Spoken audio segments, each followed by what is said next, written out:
Autrefois, pour tester les voitures, on les lançait contre un mur pour observer comment elles résistaient au choc. On appelait cela les crash tests. Aujourd'hui, grâce à l'informatique, on peut en plus simuler des milliers d'accidents et voir comment le véhicule se comporte.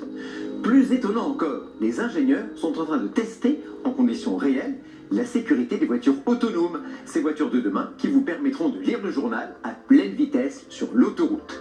Comment se déroulent ces tests ? Pourquoi demain nos voitures seront-elles encore plus sûres qu'aujourd'hui grâce à la science ? Reportage de Mario Morelli. Sur l'ensemble de notre vie, nous passons l'équivalent de 3 années au volant. Mais hélas, en 2015, il y a eu près de 3500 personnes tuées sur les routes de France. Heureusement, la science avance. Crash test, véhicules capables de corriger les erreurs humaines et même de conduire tout seul. Découvrez comment les experts testent les systèmes de sécurité d'aujourd'hui et de demain pour nous garantir toujours plus de sécurité en voiture.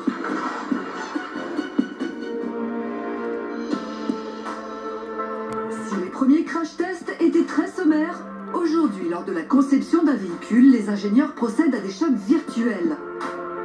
Mais rien ne remplace les tests grandeur nature. Leur but, observer la façon dont se comporte une voiture et ses passagers lors d'un choc, afin d'améliorer ce qui doit l'être. Nous sommes en région parisienne, dans le centre d'essai d'un grand constructeur automobile français. Aujourd'hui, les ingénieurs vont effectuer un crash test avec un véhicule sur le point d'être commercialisé. À l'intérieur de la voiture, on a un mannequin à la place du conducteur et on a 2 petits enfants à l'arrière. Ces 3 mannequins sont bardés de capteurs et les capteurs vont mesurer des efforts, des décélérations qui nous permettront, nous derrière, d'estimer ce que des vrais êtres humains auraient subi comme blessure en cas de crash. Ce chariot simule un autre véhicule. Lancé à 50 km/h, il va percuter le flanc de la voiture. Ce choc latéral est extrêmement dangereux. Alors, la spécificité du choc latéral, c'est l'espace qui est très réduit. Entre la porte qui va être impactée par le chariot et le mannequin, on a à peine 30 cm. Ça y est, l'équipe technique est prête. C'est parti.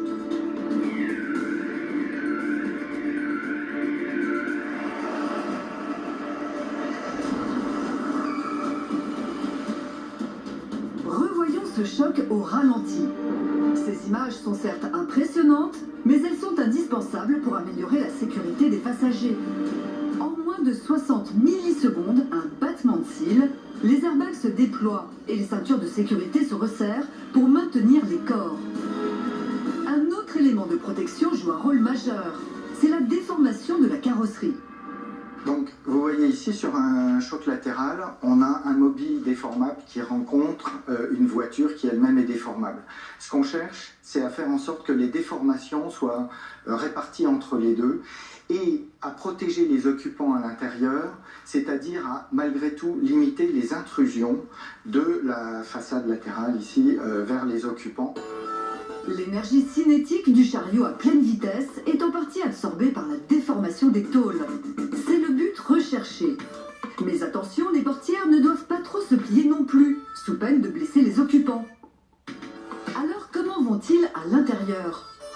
Pour rappel, les mannequins, ils avaient des capteurs au niveau de la tête, au niveau du cou et au niveau de l'abdomen, où on a mesuré des accélérations et des efforts.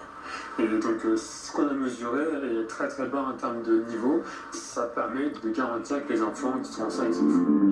Ceinture de sécurité, airbag et des carrosseries plus performantes ont permis de diviser par 5 le nombre de décès sur les routes entre les années 70 et aujourd'hui. Mais pour sauver encore plus de vies, les ingénieurs veulent aller plus loin. On a commencé par chercher à limiter les conséquences d'un impact sur la route.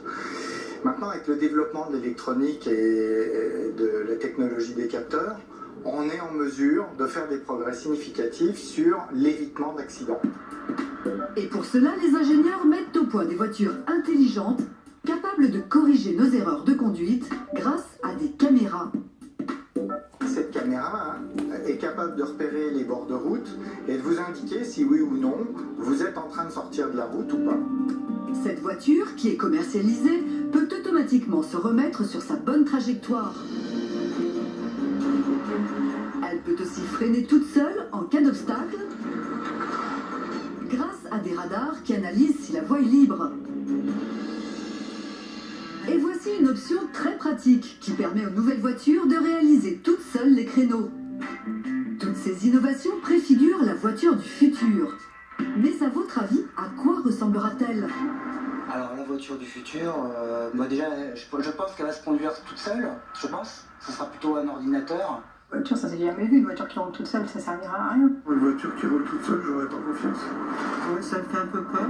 C'est de la science-fiction. Eh bien non, c'est bien réel. Aux États-Unis, la voiture autonome, celle qui conduit toute seule, est commercialisée. Chez nous, il n'est pas impossible de croiser ce véhicule, imaginé lui par un constructeur français, un prototype. Bon bah là on est dans un véhicule autonome, donc je vais pouvoir activer le système pour que le véhicule prenne en charge les tâches de conduite et conduise donc tout seul. J'appuie sur le bouton qui est sur le volant ici pour confirmer que j'active le système. Donc voilà ce que je fais. Le système est activé et maintenant le véhicule conduit tout seul. Je ne m'occupe ni du volant ni des pédales. Vous ne rêvez pas. Nous roulons dans un trafic dense et pourtant la voiture conduit toute seule. Comment est-ce possible?